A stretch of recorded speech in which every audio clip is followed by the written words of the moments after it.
하나, 둘, 셋. 샬롬! 안녕하세요. 중등부 최경순 목사입니다. 고등부 박승호 목사입니다. 청년부 박은혁 전도사요. 청년부 최영아 자매입니다. 청년부 권예민 자매입니다. 자, 오늘도 여러분의 설교 영상과 함께 찬양하기 위해서 이 자리에 어벤져스들이 모였습니다. 자, 이 장소는 어디죠? 네, 파고스 카페입니다. 우리가 오랜 기간 여기 함께하지 못한 곳이라서 우리가 또 다시 만날 날을 기다리며 이곳에서 함께 찬양하고자 모였습니다. 여러분 곧 봅시다. 자, 오늘의 찬양 주제 말씀해 주시죠. 오늘의 주제는 우리와 함께 하시는 하나님을 기억하면서 우리에게 힘주시고 응원하시는 그 하나님을 같이 찬양으로 고백하면 좋을 것 같아요. 자, 여러분 우리 크신 주님을 찬양합시다. 그냥 해. 처음 할 때 그냥 해. 말도 안 하셔.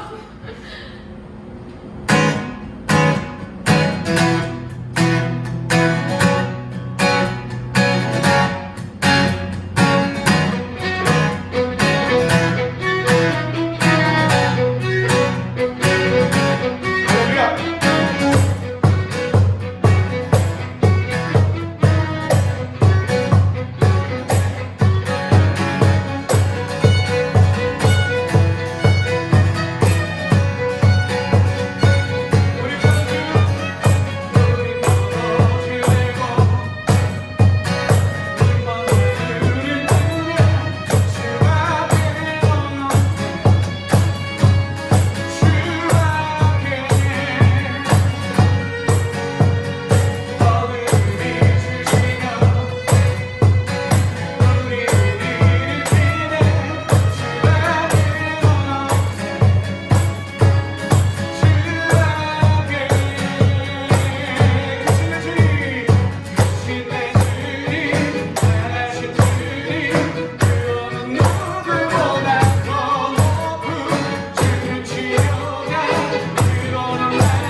나갑시다. 주의 날개 아래, 주의 날개 아래 거하는 것,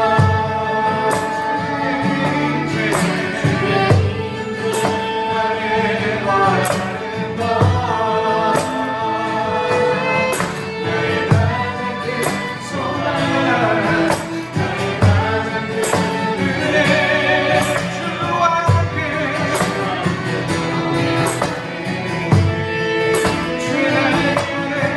주의 날개 아래 거하는 것, 주의 임재 아래 거하는 것, 나의 가장 큰 소망이고 나의 가장 큰 은혜임을 고백합니다. 주와 함께 동행하리니, 주와 함께 다시 한번 더 고백합니다. 주의 날개, 주의 날개 아래 거하는 것, 주의 임재 아래 거하는 것, 그렇습니다. 주님, 나의 가장 큰 소망, 나의 가장 큰 주와 함께 동행하리니, 주와 함께 동행하리니, 주의 날개 아래 거하는 것, 주의 임재 아래 거하는 것, 나의 가장 큰 소망, 나의 가장 큰 소망, 나의 가장 큰 은혜, 주와 함께 동행하리니, 나의 가장 큰 소망, 나의 가장 큰 은혜, 주와 함께 동행하리니.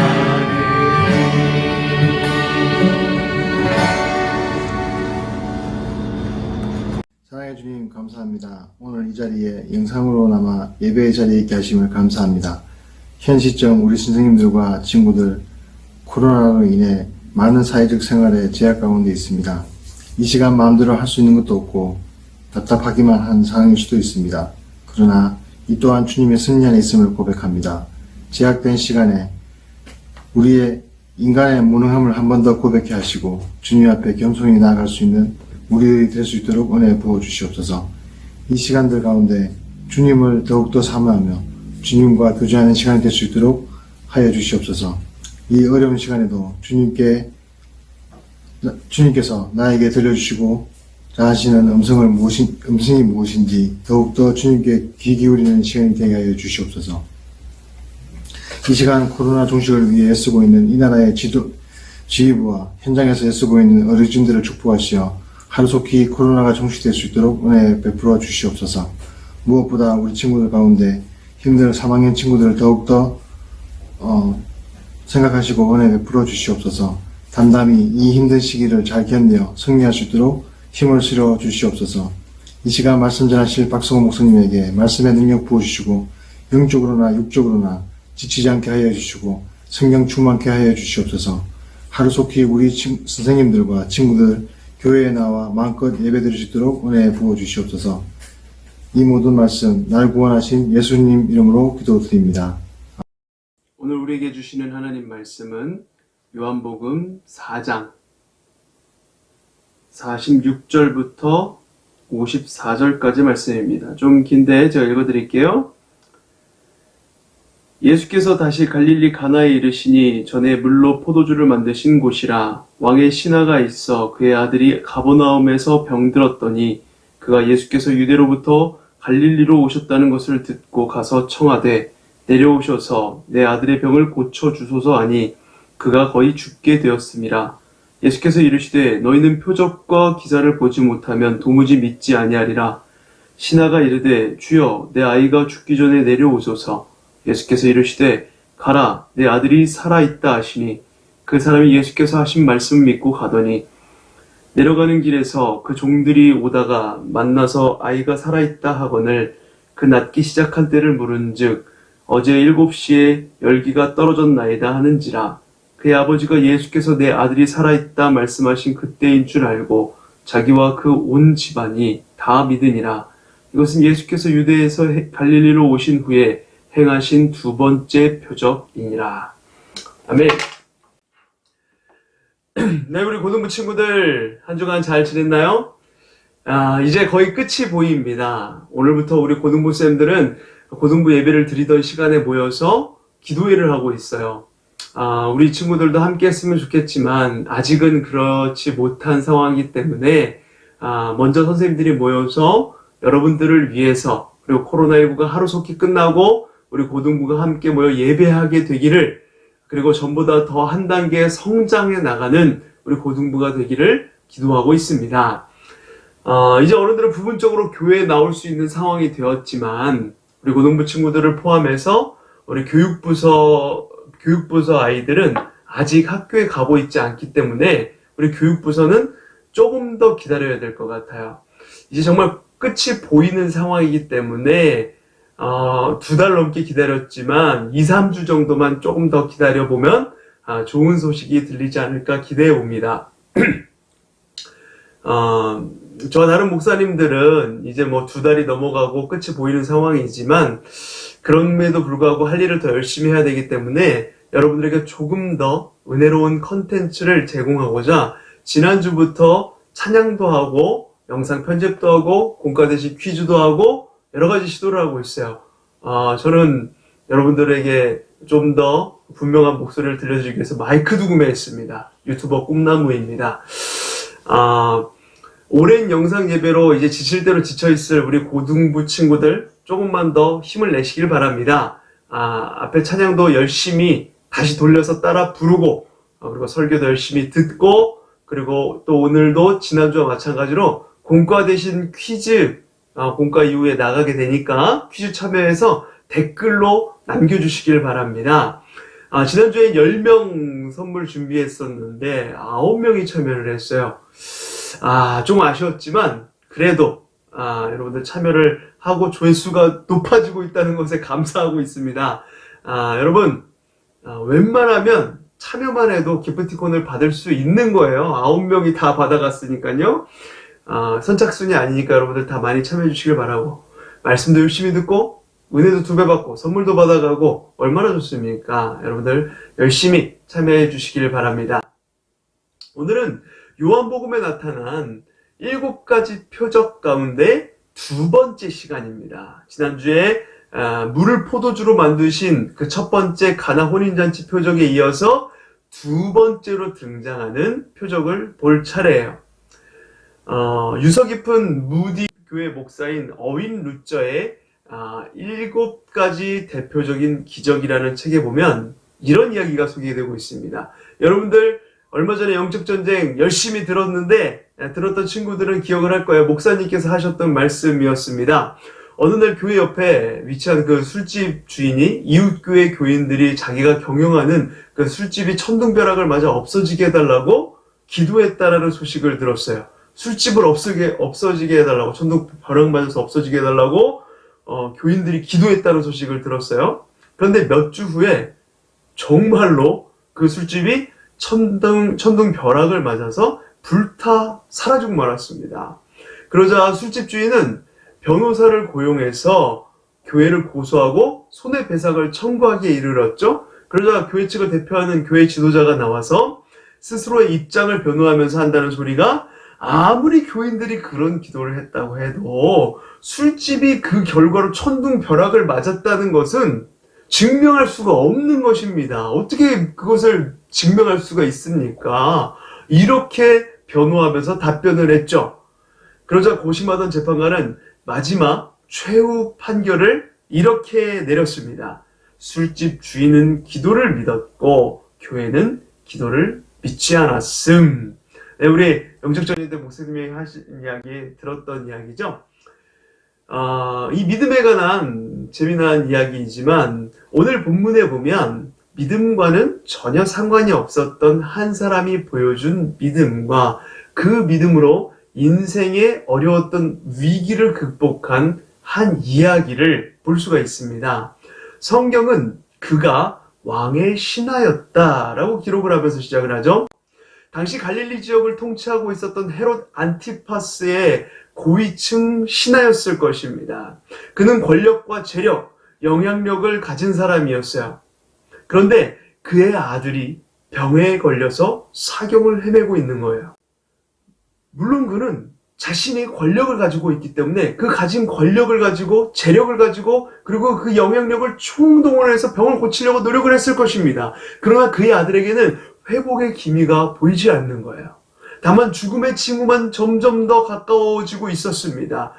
이것은 아주 절체절명의 위기 순간이었어요. 그런데 이 무렵 예수께서 갈릴리 지역에 오셨다라는 소식이 들려온 거예요. 전에 갈릴리 가나에서 물을 포도주로 만드신 그 기적의 주인공에 대한 소식은 이제 이 갈릴리 지역에서는 더 이상 비밀이 아니었을 것입니다. 모두가 다 아는 사실이었을 거예요. 따라서 이 소식은 왕의 신하에게는 마지막 잎새와도 같은 그런 희망이었다고 할 수 있겠죠. 이 희망을 근거로 그가 믿음으로 예수께로 나왔을 때 마침내 기적이 일어났습니다. 위기가 기적의 기회가 된 것이죠. 자, 그러면 이 위기를 기적으로 만든 이 아버지의 믿음은 어떤 믿음이었을지, 위기의 상황을 기회로 만들기 위해서는 어떤 믿음이 필요한지, 그 첫 번째는 우리가 집안에서 영상 예배로 드리고 있지만 한번 따라해 보겠습니다. 표적에 매달리는 믿음. 표적에 매달리는 믿음. 우리 47절 말씀, 우리 한 목소리로 한번 읽어볼까요? 47절 말씀. 그가 예수께서 유대로부터 갈릴리로 오셨다는 것을 듣고 가서 청와대에 내려오셔서 내 아들의 병을 고쳐주소서 하니 그가 거의 죽게 되었음이라. 이 아버지의 믿음의 시작은 적어도 표적, 기적에 매달린 믿음이었다고 볼 수 있습니다. 기적을 바라던 믿음이었어요. 인간적인 모든 치유 수단이 자신의 아들을 살리지 못하던 절망적인 상황에서 이 아버지의 믿음은 그렇게 시작할 수밖에 없었을 것입니다. 용하다는 그런 의원들 다 불러다가 고치려고 했지만 안 됐던 거예요. 그래서 그에게는 마지막으로 이런 기적을 바라는 이 믿음으로 시작이 될 수밖에 없었던 거예요. 처음부터 예수가 어떤 구원자이고 내 죄가 어떻게 해야 사함을 받을 수 있고 이런 거를 알았던 게 아니라 절박함이 그를 믿음으로 이끌어간 거예요. 아들을 사랑하는 아버지로서 아들이 살아야 한다는 것은 어떻게 보면 절실한 필요가 아니고선 할 수가 없는 행동이었겠죠. 이 아버지에게는 자기 아들을 살릴 수 있는 누군가가 존재하고 있다는 그 사실만으로도 희망이었기 때문에 그래요. 그래서 그는 예수께 나와 믿음으로 매달리고 있었던 것입니다. 내 아들의 병을 고쳐주소서, 이렇게 외치면서 말이죠. 그런데 이런 간곡한 호소에 대한 예수님의 대답은 냉정하기만 합니다. 우리 48절 말씀 다 같이 한번 읽어볼까요? 예수께서 이르시되 너희는 표적과 기사를 보지 못하면 도무지 믿지 아니하리라. 절박한 이 아버지에게 예수님은 책망하시는 것처럼 보이시죠? 왜 이러시는 것일까요? 언뜻 이해가 되지 않지만 저는 말씀을 보면서 예수님의 이 말씀이 이 아버지에 대한, 이 왕의 신하에 대한 책망은 아니었다라고 생각을 하게 되었어요. 오히려 이 아버지로 하여금 더 큰 믿음으로 나아가도록 격려하시기 위한 도전이었다는 생각이 들었습니다. 표적에 매달리는 믿음은 믿음의 출발로서는 인정될 수 있을지 모르지만 결코 거기에 머물러서는 안 되었기 때문에 그래요. 아직 이 왕의 신하는 예수께서 자기 아들의 병상까지 내려와서 자기 아들의 이마에 손을 얹고 기도하셔야만 행여나 기적이 일어날 수 있다고 믿은 아주 1차원적인 믿음의 자리에 있었습니다. 지난주에 이야기했던 것처럼 예수님이 어떤 절박한 자들의 소원을 들어주시는 알라딘 램프의 진이 산신령, 이런 귀인쯤으로 생각했었던 것입니다. 당시에 대부분의 유대인들이 또한 그런 유형의 믿음의 자리에 머무르고 있었고, 이것은 지금 오늘날의 시대에도 변하지 않는 인류의 일상적인 믿음의 수준이라고 할 수 있습니다. 그래서 이것을 일찍이 알고 있었던 사도 바울도 고린도의 성도들에게 이렇게 이야기를 하죠.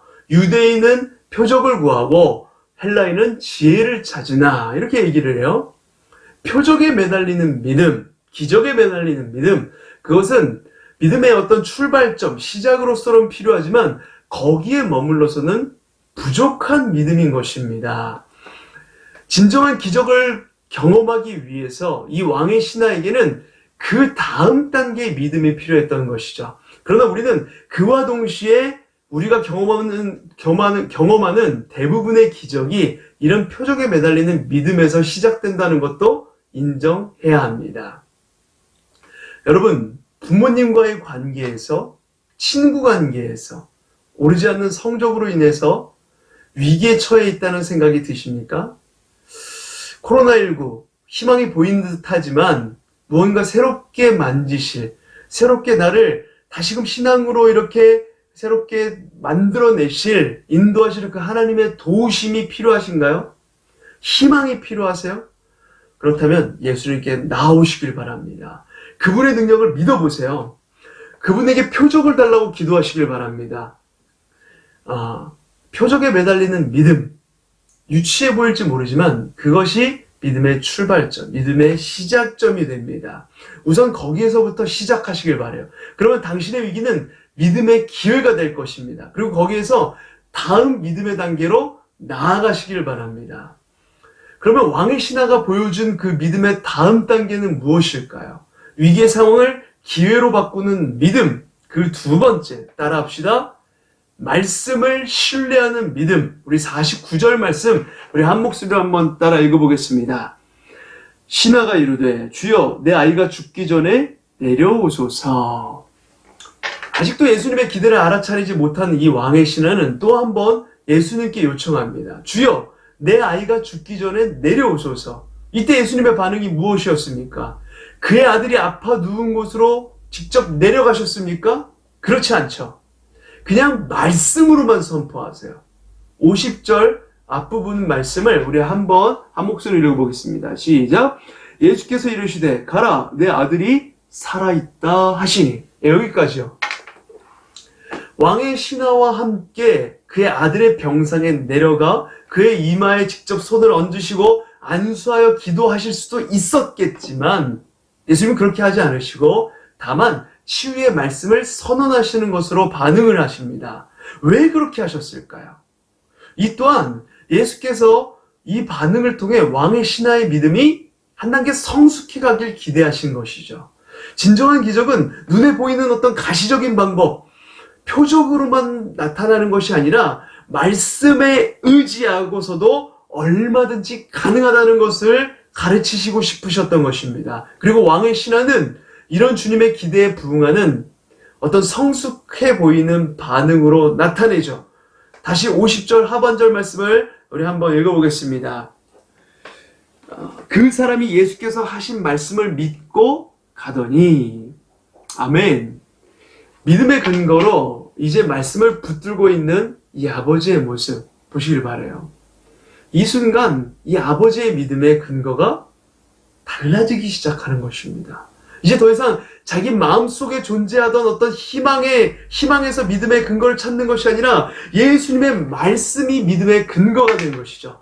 만약 우리의 믿음의 근거가 단순히 우리 마음속에 있는 어떤 주관적인 기대치라고 한다면 그 기대치가 흔들릴 때 우리의 믿음도 함께 흔들릴 수밖에 없을 것입니다.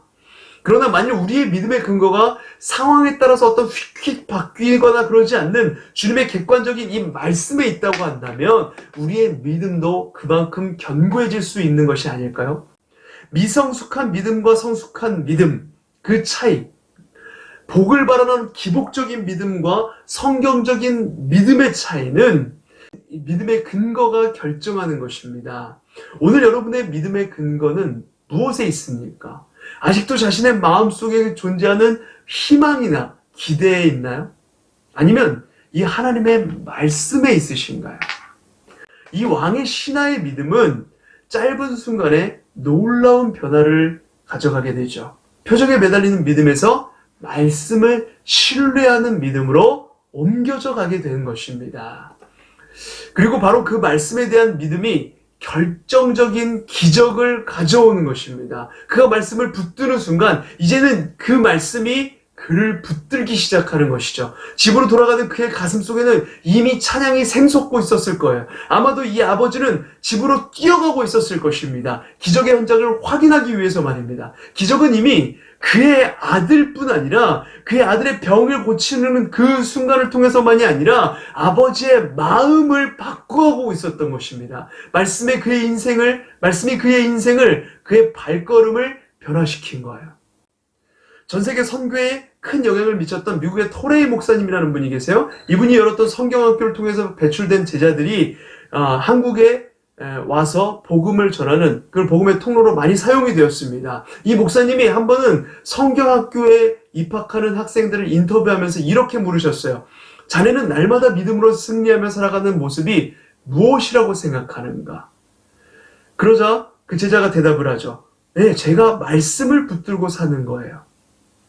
틀리지 않은 말이네. 그러나 자네가 말씀을 붙들고 사는 것보다 더 중요한 것이 있다네. 뭡니까? 그러자 토레이 목사님이 이렇게 대답하셨다고 합니다. 그것은 자네가 이 말씀을 붙드는 것이 아니라 이 말씀이 자네를 붙들어야 한다는 것이라네. 아멘. 우리가 주님의 말씀을 신뢰하는 순간 이 말씀이 우리를 붙들어줄 것을 믿으시길 바랍니다. 오늘 왕의 신하처럼 말이죠. 그가 만난 위기 속에서 주의 말씀을 신뢰함으로 말씀이 그를 붙드는 새 인생이 시작된 것입니다. 위기를 기회로 만드는 믿음은 이제 어떤 단계까지 이끄는 믿음일까요? 그 마지막 세 번째, 따라합시다. 가족을 구원하는 믿음. 53절을 한 목소리로 한번 읽어보겠습니다. 그의 아버지가 예수께서 내 아들이 살아있다 말씀하신 그때인 줄 알고 자기와 그 온 집안이 다 믿으니라. 아멘. 왕의 신하의 믿음은 자신의 아들만 구원한 것이 아니라 자신의 가족 전체를 구원하기에 이르렀습니다.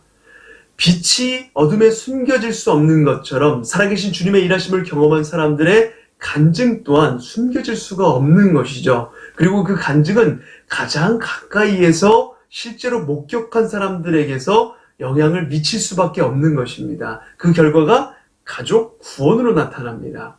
가족들을 주님께로 나오게 한 결정적인 원인은 시간과 공간을 초월한 주님의 역사심에 있습니다. 당시 예수님은 갈릴리 가나에 있었고 이 왕의 신하의 집은 갈릴리의 좀 더 북쪽에 위치한 가버나움에 있었어요. 거리상으로 한 20km 정도 떨어진 꽤 먼 거리에 떨어진 곳이었습니다.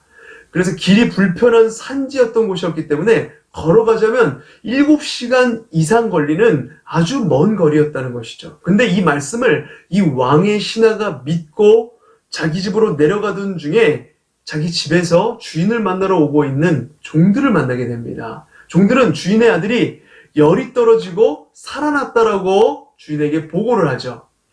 주인이 낫게 된 그 시간을 물었을 때 종들은 그때가 7시, 우리 시간으로 하면 오후 1시였다라고 보고를 합니다. 53절 말씀에 의하면 그때가 바로 예수께서 내 아들이 살았다라고 선언하셨던 그 시각이라는 거예요. 가족들이 이 사실을 알았을 때 그 감격은 어떠했을까요? 그런 주님이라면 우리가 의지하고 따를 만한 분이라고 느끼지 않았을까요? 우리는 모두 시간과 공간의 제한을 받고 사는 존재들이죠. 그런데 이날 이 가정이 경험한 주님은 시간과 공간을 뛰어넘어 시간과 공간을 뚫고 일하시는 분이셨습니다. 그는 시간과 공간을 초월하여 우리를 찾아오시고 우리 문제를 해결하시고 구원하시는 구원자였던 것입니다. 여러분, 가장 가까운 사랑하는 우리 엄마, 아빠, 가족들이라고 할지라도 서로가 서로를 도울 수 없는 안타까운 순간들이 얼마나 많이 있습니까? 우리가 엄마, 아빠를 사랑해서 모든 걸 다 해드리고 싶어도 아직 어리다라는 그 한계 때문에 할 수 없는 일들이 참 많이 있죠. 그런데 이때 시간과 공간을 넘어서서 우리를 묶어주시고 도우시는 주님이 우리의 아버지 되시는 주님, 우리 예수님이라는 것을 아는 가족은 얼마나 행복한 가족일까요? 그래서 그리스도인들에게는 가정의 위기가 오히려 가정을 기도로 묶어주고 믿음으로 나아가는 그런 기회가 될 수 있는 것입니다. 여러분 가정에서 지금 어떤 위기를 겪고 있을 때 그것을 오히려 기회로 삼을 수가 있는 것이라는 거예요. 한 가족으로 묶어주는 그 믿음이 한 단계 성장하는 그런 기회가 될 수 있다는 것이죠. 오늘 본문에 나타난 이 왕의 신하의 가정처럼 말이죠. 아들이 죽어가던 위기, 이 위기 때문에 이 가정은 주님께 나올 수 있었고 주님을 신뢰함으로 함께 기도하는 가정, 그리고 구원받는 가정이 될 수가 있었던 것입니다. 여러분, 우리 목사님이 코로나19가 발생한 이후에 한 2달여 동안 온라인 영상 예배로 말씀을 전하시면서 예배 때마다 말씀하신 그런 말씀이 있어요. 뭐냐면 코로나19 그게 전부가 아닙니다. 코로나19가 끝나면 우리의 문제가 다 해결될 것처럼 보입니까? 그렇지 않습니다. 그 이후에 또 다른 문제, 또 코로나19와 같은 문제가 찾아올 것입니다. 중요한 것은 이 코로나19라는 위기를 축복의 기회로 삼는 것입니다. 그것을 통해서 간증을 만들어내는 것입니다. 이 위기를 위기로 끝내는 것이 아니라 그 시간을 통해서 내가 얼마나 하나님을 만났는지, 우리 가정이 얼마나 하나님께 나아갔는지, 믿음이 얼마나 더 한 단계 성장했는지 그 간증을 만들어낼 때 우리는 또 다른 코로나19의 위기가 찾아올 때 그것을 믿음으로 이겨낼 수가 있는 것입니다. 한 단계 성장할 수가 있는 것입니다. 목사님이 매 예배 때마다 이렇게 말씀을 하셨어요. 여러분 바로 이겁니다. 위기가 찾아올 때, 가정의 위기가 찾아오고 우리 가족 중에 누가 아파서 힘들어하고 어려워하고 죽어가고 있을 때 이 왕의 신하의 아들처럼 그것을 주님을 믿는 믿음의 기회로 삼아서 주님을 진정으로 말씀으로 역사하는 분이라는 것을 믿었을 때 그 놀라운 은혜가 구원의 은혜까지, 이 가족이 구원되는 은혜까지 임하게 되었다는 것입니다. 할렐루야. 사랑하는 고등부 친구 여러분, 여러분은 주님이 시간과 공간을 뚫고 초월해서 역사하시는 분으로 믿고 계십니까? 왕의 신하의 호소를 들으시고 시간과 공간을 초월하여 역사하셨던 주님, 저와 여러분이 그분의 말씀을 붙들고 기도할 수만 있다면 그분은 오늘도, 그 예수님은 오늘도 우리 가운데, 우리 가정 안에서 기적을 행하시는 분이신 것입니다. 2000년 전 십자가에서 자신의 몸으로 우리의 죄를 짊어지고 피 흘리신 그분, 그리고 다시 살아나셔서 우리의 기도를 들으시는 부활하신 그분은 시간을 뚫고 오늘 이 가운데 오셔서 우리를 돕고자 하는 분이십니다. 그는 자신이 밟고 다니던 그 팔레스타인 땅이라는 공간을 뛰어넘어서 이 한국 땅에 살며 고생하고 있는 우리의 기도에 응답하시고자 공간을 넘어서 다가오시는 분이세요. 시간과 공간의 그 폐쇄된 유배지에서 삶의 무게에 눌려 신음하는 오늘 우리의 그 소리에 귀 기울이고 계신 분이라는 것입니다. 그리고 그 소리에 함께 아파하시며 넓은 사랑의 손을 펼쳐주시는 분이세요. 우리는 그 손 안에, 그 넓으신 품 안에 안기면 되는 것이죠. 사랑하는 우리 고등부 친구 여러분, 우리 주님은 지금 우리가 겪고 있는 아픔, 슬픔, 어려움을 다 알고 계시는 분이세요. 그뿐만 아니라 우리가 미처 생각하고 있지 못한 필요까지도 다 알고 계시는 분이십니다. 우리가 기도하고 있는 것, 그 이상의 것으로 우리에게 꼭 필요한 은혜를 주시기 위해서 오늘도 주님은 우리의 기도에 귀 기울이고 계세요. 그리고 우리가 믿음으로 주께 나아오길 원하고 계십니다. 주님의 그 넓은 품으로 나아가 오늘의 고난을 헤치고 승리하며 나아가는 우리 고등부 친구들, 우리 사랑하는 우리 고등부 선생님들 모두가 되시기를 간절히 소망합니다. 우리 함께 기도하겠습니다. 우리의 기도에 귀 기울이시는 예수님, 주님께 간구합니다. 코로나19로 인해, 가정의 어려움으로 인해, 부모님과의 관계 문제로 인해, 오르지 않는 성적으로 인해, 친구와의 관계 문제로 인해 힘들어하고 있는 친구들에게 찾아가 주시옵소서. 고통 속에 주께 기도해도 응답이 없는 것 같아서 반쯤 체념하고 기대감 없이 하루하루 살아가는 친구들에게 이 시간 찾아가 주시옵소서. 가나에서 한참 떨어진 가버나움에 있는 왕의 신하의 아들을 고치신 예수님, 시간과 공간을 뚫고 초월하여 역사하시는 그 예수님의 크신 권능으로 오늘 우리 친구들에게, 우리 모두에게 오시어 역사하여 주시옵소서. 우리에게 필요한 것 그 이상으로 베풀어 주실 은혜, 그 은혜를 사모합니다. 이 시간 영상으로 예배드리는 모든 고등부 친구들에게 찾아가 주시옵소서. 은혜를 내려 주시옵소서. 주께서 위로하시고 회복시켜 주시며 회복된 그 사랑을 전하며 나아가는 우리 모두가 되게 하여 주시옵소서. 이제는 2000년 전 십자가에 달려 죽으시고 부활하시어 지금 우리 가운데 함께 하시는 성자 예수 그리스도의 은혜와 성부 하나님의 다함없는 사랑하심과 성령님의 내재 충만하신 은혜가 지금 이 시간 진정한 필요를 채워주시는 주님을 깊이 체험하고 경험하기 원하는, 그래서 믿음으로 어려움을 극복하며 그 구원 가운데로 나아가기 원하는 모든 고등부 친구들의 머리 위에와 사랑하는 우리 교사 선생님들 머리 위에, 모든 가정과 교회 위에, 코로나 바이러스로 고통받고 있는 모든 환우들 위에, 그리고 지금도 코로나 바이러스와 최전선에서 싸우고 있는 모든 의료진들과 정부 관계자들, 질병관리본부 관계자들 위에, 이 나라 이민족 온 열방 위에 이제로부터 영원까지 함께 하실지어다. 아멘. 자, 오늘도 찾아왔습니다. 쿠키 영상, 공과 대신 퀴즈. 예, 지난주에 10명 추첨해서 상품을 준다고 했는데 우리 친구들 물론 많이 참여했습니다. 9명 참여했어요. 추첨이 필요 없었습니다.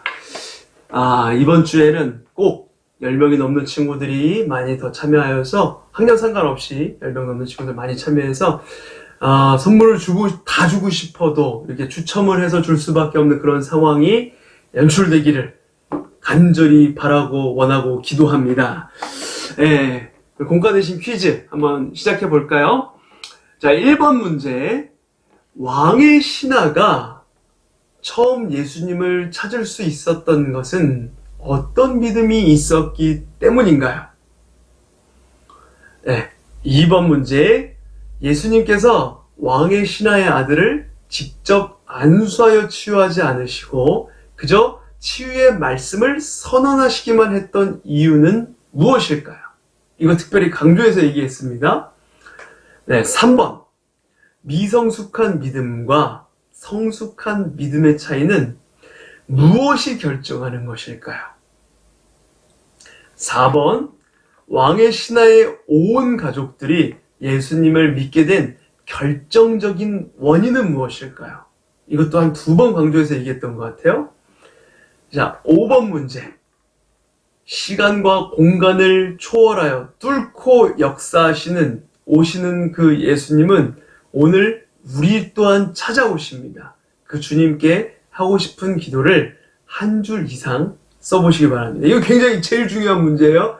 여러분이 하고 싶은 기도, 짧지만 내용이 담겨야 됩니다. 이 내용을 여러분 한 줄로 이렇게 쫙 써주시길 바랍니다. 여러분,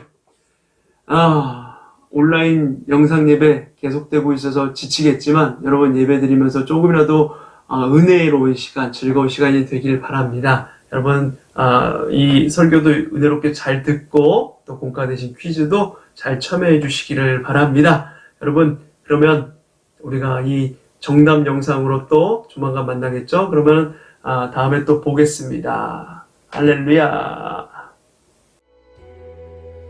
혼자서만 세상을 사는 듯이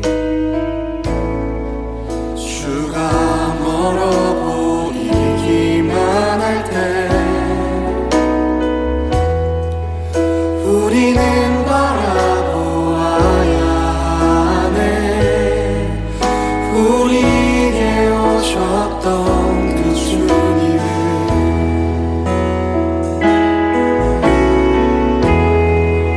혼자서만 세상을 사는 듯이